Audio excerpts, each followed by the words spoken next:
Okay, here's some help on your homework, section 5.3. It's page 394, numbers 5 to 33. Odd. I'm going to do 3 of the problems. I'm going to start with number 11. Okay, number 11, you're asked to solve 2 cosine x plus 1 equals 0. We're going to use regular algebra techniques here. We're just going to isolate cosine x. We're going to subtract 1 from both sides and divide by 2. We're going to get cosine x is negative a half. At this point, you have to think a half, that's part of a special triangle. Okay? And we look at this and we say, where's the cosine a half? And we see that that's 60 degrees. Okay?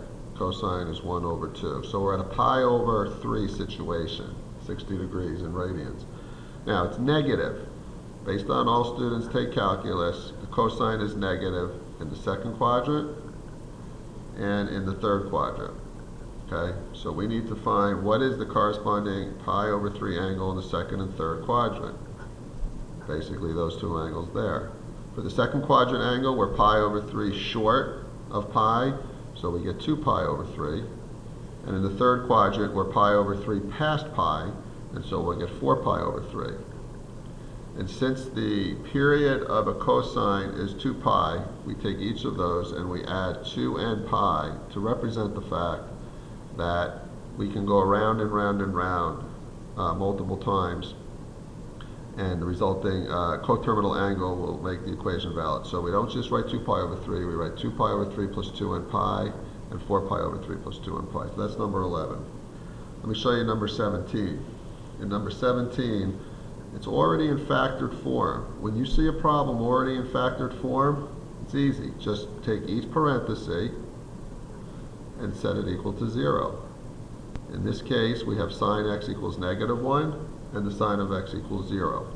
You need to recognize that these are on the axis, so I draw my on-axis reference guide here. We're looking for the sine being 0.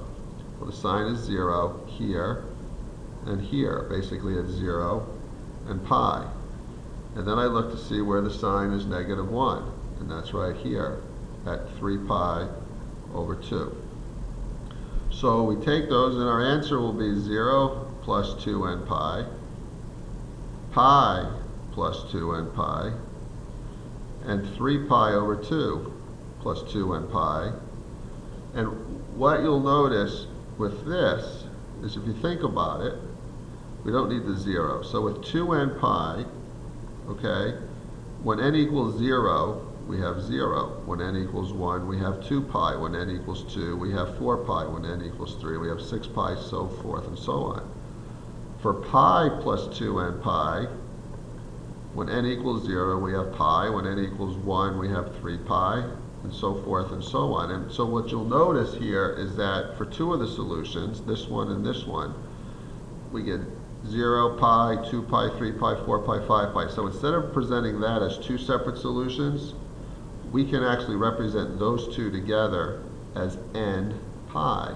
Because when n is 0, I get 0. When n is 1, I get pi. When n is 2, I get 2 pi. When n is 3, I get 3 pi. So the answers are this, which is the combination of this and this.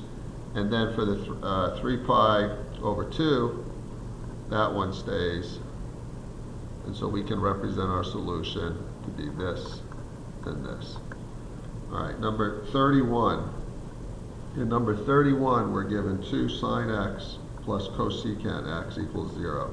I'm going to rewrite that as all sines, and I'm going to create a common denominator.